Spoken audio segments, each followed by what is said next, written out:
سلام، امیدوارم که حالتون خوب باشه. من حسام هستم و امروز قراره که یه لپتاپ گیمینگ از برند MSI رو هم بررسی بکنیم. MSI Sword 15 یه لپتاپ با مشخصات خیلی خوب برای اونایی که دوست دارن بتونن با یه لپتاپ بازی بکنن. میتونه گزینه خیلی جالب باشه که حالا در ادامه بیشتر بهش میپردازم. سعی میکنم هم به نقاط مثبتی که این لپتاپ داره بپردازم و هم نقاط منفی اون رو بهتون نشون بدم که بتونید یه انتخاب درست داشته باشید. خب از طراحی این لپتاپ شروع میکنم که خیلی طراحی ساده و شیکی داره. به نظر من یه رنگ سفید خیلی خاصی داره که حس سرامیک رو منتقل میکنه و باید بهتون بگم که اثر انگشت به هیچ وجه روی اون باقی نمیمونه. خیلی اتفاق مثبتی که راجع به این لپتاپ افتاده. لوگو MSI رو داریم که این پشت هک شده و اگر به یکی نگید که این لپتاپ مخصوص گیمینگ طراحی شده، مطمئن باشید که متوجه این موضوع نمیشن.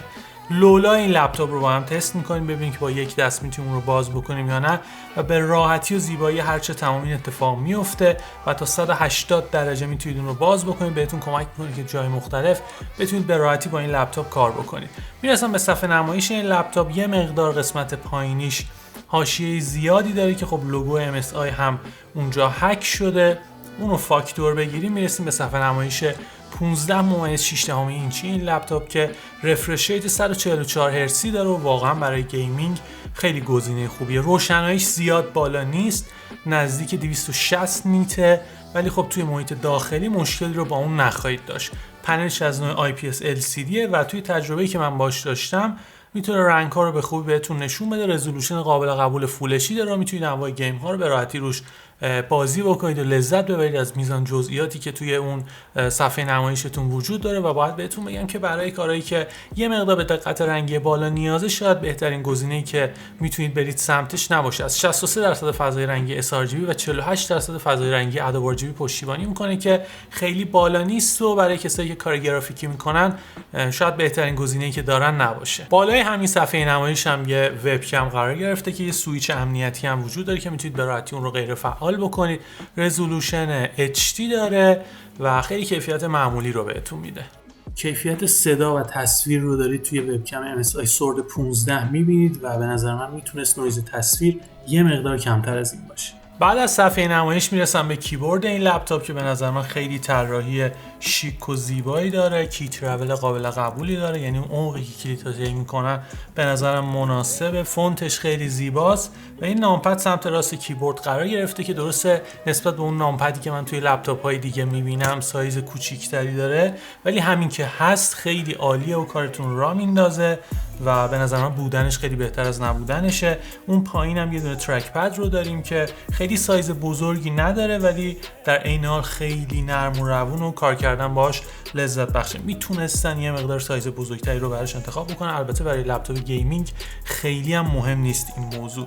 میرسم به پاور باتن که بالای نامپد قرار گرفته و یه LED خیلی کوچیک روش وجود داره که دو تا رنگ آبی و نارنجی داره که نشون میده وقتی آبیه داره از همون کارت گرافیکی آنبوردش استفاده میکنه، ولی وقتی که به رنگ نارنجی تغییر پیدا میکنه داره از کارت گرافیکی اختصاصی انویدیا استفاده میکنه که بتونه قدرت بیشتری رو در واقع ارائه بده، ولی از اون ور ماجرا ممکنه که مقدار مصرف باتری بیشتری رو هم داشته باشه. خب درباره اسپیکر این لپتاپ باید بهتون بگم که دو تا اسپیکر داره. خیلی کیفیت صدای معمولی بهتون میده به صورت داون فایرینگ هم و بهتره که از یه هدست خیلی جدی استفاده بکنید اگر میخواید که تجربه لذت بخشی از بازی کردن داشته باشید. نکته‌ای که وجود داره اینه که خنک کنندگی این لپتاپ خیلی خوب طراحی شده.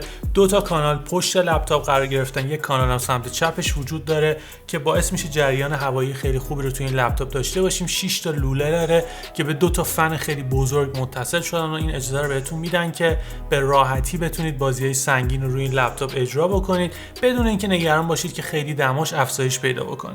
یه دکمه اختصاصی MSI برای این لپتاپ قرار داده که میتونه ماکسیمم سرعت فن رو اجرا بکنه. وقتی که اون دکمه رو میزنید فنا با بالاترین سرعت ممکن شروع به چرخیدن میکنن و اون دمایی که CPU و کارت گرافیکی داره رو پایینتر میارن که این اجازه رو بهتون میده که بتونید فریم ریت خیلی استیبل تری رو توی بازی مختلف تجربه بکنید. زیر همون دکمه ماکسیمم فن اسپید یه دکمه دیگه داریم که یه تارگت یا هدف رو روی صفحه نمایش میاره که اجازه میده توی گیم های شوتینگ بتونید تجربه جالب تری رو داشته باشید. میرسم به پورتایی که MSI برای این لپتاپ در نظر گرفته. سمت راست پورت اترنت رو داریم، یه دونه پورت HDMI که این اجازه رو بهتون میده که بتونید رزولوشن 4K با سرعت 60 هرتز رو منتقل بکنید. دو تا پورت USB 3.2 Gen 1 داریم که یکی از اونها به شکل تایپ A و یکی از اونها به شکل تایپ C هستن.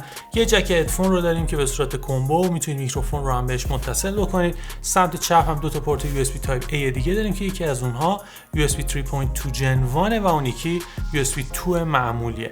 و در نهایت پاور جک رو داریم که میتونید آداپتور رو به این لپتاپ متصل بکنید. یه باتری 52 واتی هم داره که خب خیلی ظرفیت بالایی نیستش، ولی این اجازه هم دیگه بتونید به صورت مداوم نزدیک 3-4 ساعت با لپتاپ کار بکنید. اگه خیلی گیم‌های سنگین رو باش اجرا بکنید ممکنه که یه مقدار کمتر از این هم بشه. درسته که MSI مودهای مختلفی رو به این لپتاپ در نظر گرفته که بتونید اپتیمایز در واقع کارتون رو ادامه بدید، ولی اون قدری که باید شاید تاثیر زیادی روی مصرف باتری نذاره که این نکته رو هم باید حتما توی ذهنتون داشته باشید. ویندوز 10 روی MSI سورد 15 نصب شده، به راحتی میتونید رو به ویندوز 11 آپگرید بکنید.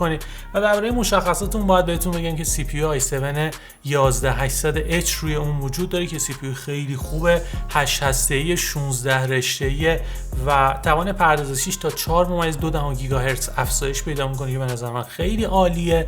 و از اون ور ماجرا 8 گیگابایت رم این لپتاپه که میتونید تا 64 گیگابایتون رو افزایش بدید و کارت گرافیکی خیلی خوب 3050 Ti با 4 گیگابایت حافظه اختصاصی برای این لپتاپ در نظر گرفته شده. به نظر من خیلی خوبه، اما اقسام گیمر رو میتونید به راحتی با اون اجرا بکنید.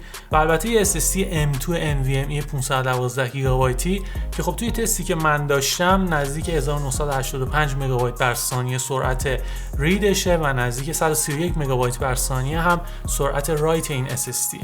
میرسم به بحث گیمینگ، دقیقا همون چیزی که این لپتاپ برای اون طراحی شده و باید بهتون بگم که گیم Red Dead Redemption 2 که خیلی محبوب ازم خواسته بودین روی لپتاپ تستش کردم و خب عملکرد نسبتا خوبی رو داشت، نزدیک 55 الی 57 فریم بر ثانیه رو بهتون میده که البته یه مقدار اگر توی اون تنظیماتش جزئیات صحنه رو کمتر بکنید میتونید بالای 60 FPS رو بگیرید که به نظرم برای لپتاپ توی این بازه قیمتی قابل قبوله. باید دقت بکنید که خیلی سیستم خنک کننده خوبی داره، بازی اصلا کرش نکرد، اینکه بخواد هنگ بکنه یا همچین اتفاقی بیفته یا اینکه بخواد خیلی داغ بکنه، که اینا خیلی موضوع مثبتی ان که راجع به لپتاپ سورد 15 وجود داره.